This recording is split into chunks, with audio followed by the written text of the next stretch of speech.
ওরে ভাই 91 উঠে গেছে। এন্ড থাই তো ভাই, সাউন্ড একটু শুনেন না সাউন্ডটা।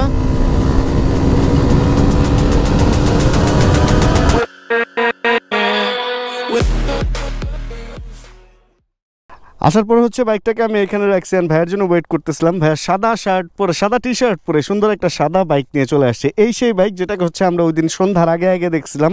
যত ডার্ক হইতে থাকে এই বাইকটার লুকসটা অত বেশি মানে একদম ডেভিল টাইপের একটা ব্যাপার স্যাপার দেয়। এই গ্লাসগুলোকে মনে হয় হালকা কালো করছে। ভাইয়া এই গ্লাসে কি পেপার লাগানো? স্মোকি পেপার লাগানোতে এই বাইকটার ব্যাপারটা যা আসছে, অ্যান্ড সাদা আর কালোর কম্বিনেশনে সন্ধ্যার আগে আগে আমরা যখন তখন দেখছিলাম তখন একরকম ছিল, আজকে আবার একটু উজ্জ্বল লাগতেছে বাইকটা। আমি যদি একটু ডার্ক করে দেই মানে কোনো একটা প্রিসেট দিয়ে যদি ডিসপ্লে ডার্ক করে দেই, তাহলে এই বাইকটার মতো এরকম লুকসের বাইক মনে হয় না আপনি বাংলাদেশে দ্বিতীয় পিস আরেকটা দেখবেন। বাইকটা খুব যে বেশি মডিফিকেশন করা হয়েছে বা মডিফাই করা হয়েছে ব্যাপারটা তা না। লুকিং গ্লাস ভাই হলে খুলে রাখছে, এখানে খুলে দুইটা ফগ লাইট লাগায় রাখছে যাতে তার ভিজিবিলিটিটা ভালো হয়, কারণ যেহেতু এখানের মেইন লাইটগুলোর মধ্যে সে হচ্ছে একটু ডার্ক করে রাখছে জাস্ট সৌন্দর্যের জন্য। অবস্থাটা দেখছেন মানে অন্য লেভেলের একটা জায়গায় নিয়ে গেছে না বাইকটাকে। অ্যান্ড সামনে হচ্ছে একটা বড় ডিস্ক লাগানো হয়েছে, অ্যান্ড বড় ডিস্কটাকে সেট করার জন্য ক্যালিপার কিন্তু এটা স্টকই আছে, বড় ডিস্কটাকে সেট করার জন্য এই পার্টটা লাগাইতে হয়েছে। এতটুকুই মডিফাই। সামনে এমআরএফ এর টায়ার, অ্যান্ড পেছনে হচ্ছে স্টক যেটা V3 বা V2 বা V4 এর সাথে আসে IRC রোড উইনার, ওইটাই আছে পেছনে। অ্যান্ড ভাইয়ের কাছ থেকে একটা ইনফরমেশন জানতে পারলাম যে বংশালে রোড উইনার মানে এই IRC টায়ার যারা পরবর্তীতে আবার কিনতে চান তারা চাইলে বংশাল থেকে কিনতে পারবেন। এটা নাকি পাওয়া যায় অ্যাভেলেবেল। আমার এটা জানা ছিল না। আমার জানা ছিল যে IRC শুধু স্টকের সাথে আসে, আপনি চাইলে আর পরে কিনতে পারবেন না, বাংলাদেশে কোনো ইম্পোর্টার নাই, এমনটাই আমি জানতাম। বাট না, আসলে পাওয়া যায়। ভাইয়া এই যে জিনিসটা, এটা কি স্টক? আচ্ছা, এটার মধ্যে টায়ার হাগার এরকম বড়ই আসতো। টায়ার হাগার তো না, আসলে এটা মাডগার্ডই। আর মেইন যেই তেলটা ওটা ভাই খুলে রাখছে। ও আরেকটু মডিফাই আছে তো আপনার, তো ওই পেছনের মনোশক সাসপেনশনটাও মডিফাই করা। ভাইয়ের নামই তো জানা হইল না। সালমান শিহাব ভাইয়ার বাইক এটা। অ্যান্ড এখানে হচ্ছে একটা অ্যাডজাস্টেবল লাগায় রাখছে, কি বলে এটারে, এই মনোশক, পেছনের মনোশকটা অ্যাডজাস্টেবল লাগানো। এই হচ্ছে বাইকের লুকস। ছোট্ট একটা রাইড দিব বাইকটা, কারণ ওই দিন দেখার পরে আমার মনে হয়েছে যে বাইকটা একটু রাইড করা উচিত, আর বাইকটা রাইড করে আপনাদের সাথে একটু শেয়ার করা উচিত এটার এক্সপিরিয়েন্স। অ্যান্ড অনেক বেশি সেক্সি ছিল ভাই এই বাইকটা। দেখেন সাদার মধ্যে এখানে কালো, অ্যান্ড কালোর পিছনে এইখানে আবার লাল, মানে টোটাল 3টা কালারে ট্রাই কালার যে একটা কম্বিনেশন, এটা ভাই একটা জিনিস ছিল। সত্যি কথা, আমি কয়েকদিন ধরে মনে মনে খুঁজতেছিলাম এরকম একটা বাইক, হয়তো আমি পাইলে কিনবো, এরকম একটা টার্গেট ছিল। কারণ এইটা প্লাস এটার সাথে যে নেকেটটা আসছে, যেমন V3-র সাথে নেকেট আসছে হচ্ছে MT, ঠিক ওরকম এই V2-র সাথে নেকেট আসছিল M/ নামে একটা বাইক। ওটাও এখন বিলুপ্ত প্রায়, যার যার কাছে আছে অনেক যত্নে রাখছে, কিন্তু যার যার মানে অনেকগুলাই বিলুপ্ত হয়ে গেছে। ভাই আমি তাহলে ছোট্ট একটু ঘুরে আসি। এরকম এত আগের একটা বাইক যে ভাই এত সুন্দর রাখছে। এই হলো সেকেন্ড টাইম আমি V2 চালাবো। এর আগে একবার চালাইছিলাম যখন প্রথম আসছিল, তখন আমি বাইক চালানো থেকে একটু বিরতি নিয়েছিলাম। পিছনের সিটটা অনেক বেশি উঁচু, কিন্তু নর্মাল আমাদের V3 বা V4 এখন যেগুলো আসছে ওইগুলোর পেছনের আর সামনের সিটের মাঝখানে গ্যাপটা এত বড় দেখা যায় না, বাট এটার গ্যাপটা অনেক বড়। এদিকে কোনো ফাঁকা টাকা নাই, সম্ভবত ভাঙার চান্সও নাই, যেমন V4-এ তো এগুলো ভেঙে যায়। এটা অনেকটা সিবিআর 2000 মানে 21-এর যে মডেলটা, অনেকটা ওইটার সাথে, তাই না ভাই? ব্যাক প্যানেলটা সিবিআর 21-এর মডেলের সাথে অনেকটাই মিলে। এটা নকল করছে কারণ এটা অনেক আগের মডেল। চলেন আমরা ছোট্ট একটা রাইড দিই। অ্যান্ড V2-তে কি আপনারা চালাবেন নাকি? দাঁড়াবেন? আচ্ছা, ওকে। এটা তো FI। ওকে, বিসমিল্লাহির রহমানির রহিম। ওরে স্মুথনেস, চিন্তা করা যায় এত আগের একটা বাইক এত স্মুথ আছে। আচ্ছা, যেটা বলতেছিলাম, V3-তে বেশ কিছু জিনিস আধুনিক করা হয়েছে, মানে আধুনিক না শুধু, অনেক আধুনিক করা হয়েছে যেগুলো V2-তে বা M/-এ ছিল না। V2-তে যেমন স্লিপার ক্লাচ নাই, তবে অত আবার টাইটও না, আবার অত ঢিলও না। V3 থেকে যে ঢিলটা হয়েছে, মানে যে সফট হয়েছে, ওই স্মুথনেসটা এটার মধ্যে নাই। আর আরেকটা ব্যাপার হচ্ছে, এই যে ছেড়ে দিলে, যেমন ফার্স্ট গিয়ারে আছে, এখন সেকেন্ড গিয়ার থেকে আমি যদি ছেড়ে দিই বোঝা যায় কিছুটা, স্লিপার ক্লাচে এতটা বোঝা যায় না। আর যদি আমি আগের গিয়ারে এনে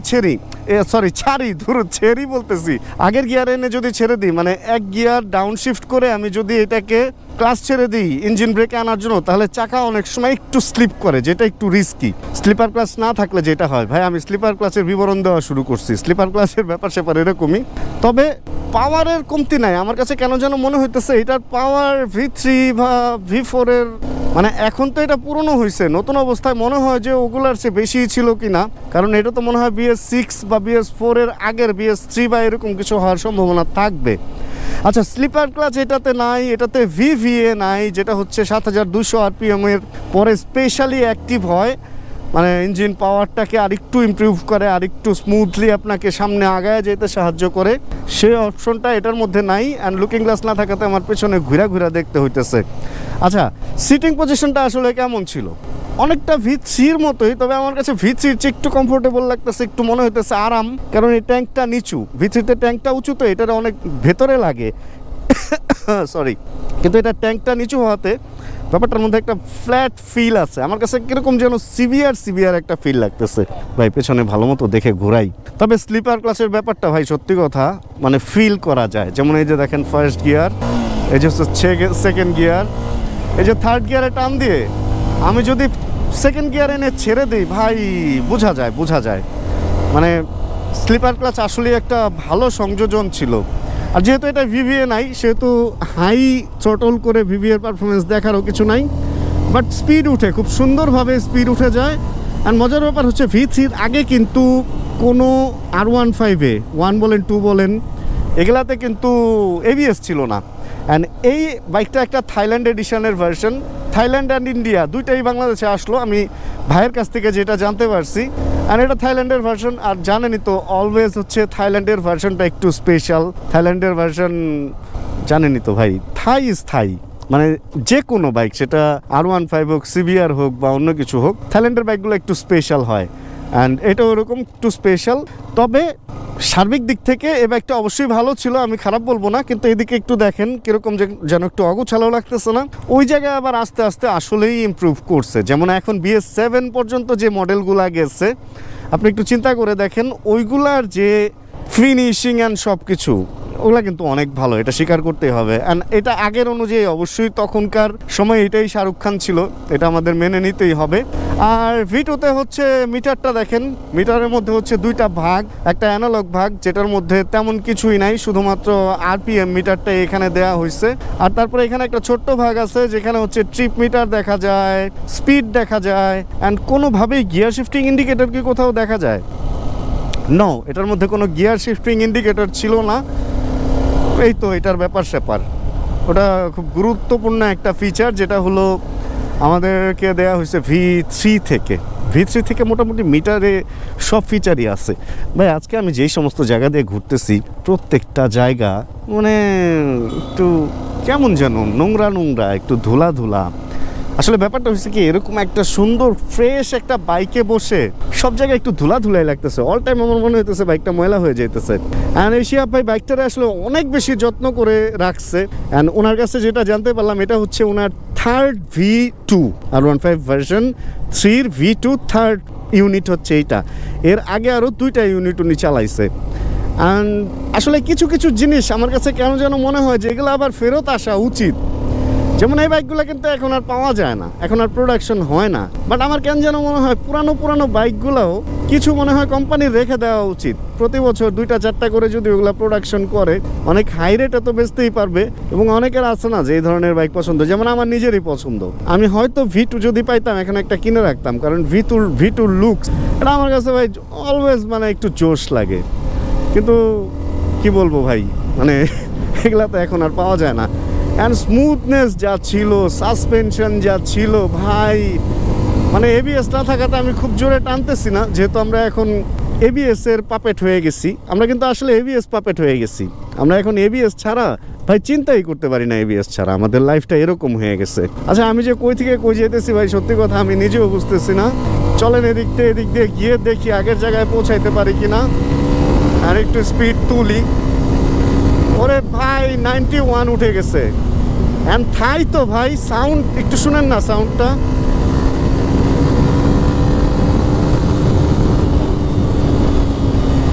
100 হিট করছিলাম। কয় নাম্বার গিয়ারে আছে জানি না, দাঁড়ান দেখতেছি। ও ভাই 4 নাম্বার গিয়ারে 100 হিট করছিলাম, 4 নাম্বার গিয়ারে। মানে ফিল জায়গাটাই অন্য জায়গায়, এগুলার জায়গাটা এক হলো থাই বাইকের জায়গাটাই অন্য জায়গা, দুই হচ্ছে এই ভার্সন 2-র ব্যাপারটাই মানে একটু একটু ডিফারেন্ট। অ্যান্ড ভালো তো, আমি ঘুরতে ঘুরতে মোটামুটি জায়গা চিনে জায়গা মতো চলেও আসতে পারছি। সাউন্ড শুনছেন? একটু শুনেন প্রত্যেকটা গিয়ারের সাউন্ড।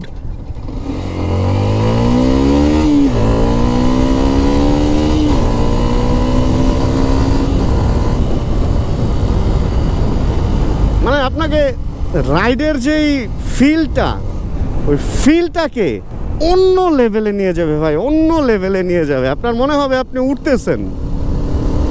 মানে জোশ ভাই, জোশ। ভাইরে ধন্যবাদ দিতেই হবে যে এরকম একটা বাইক সে আমাকে চালাইতে দিছে ভাই, অনেক বেশি ভালো লাগছে ভাই। মানে টোটালি ডিফারেন্ট একটা ফিল পাইলাম, টোটালি ডিফারেন্ট একটা ফিল। সেই ভাই কয়দিন আগে হান্টার চালায় একটা ফিল পাইছিলাম, আর আপনার এই বাইকটা চালায় পাইলাম। সাইলেন্সারের আওয়াজ এখনো এত সুন্দর, মানে যত্ন করে রাখলে আসলে জিনিসপত্র কীরকম থাকে জানেন, এই যে এরকম থাকে। যাক ভাই, ধন্যবাদ, অনেক সুন্দর সময় গেল আপনার কাছে বাইক পাওয়া। থ্যাংক ইউ ভাই।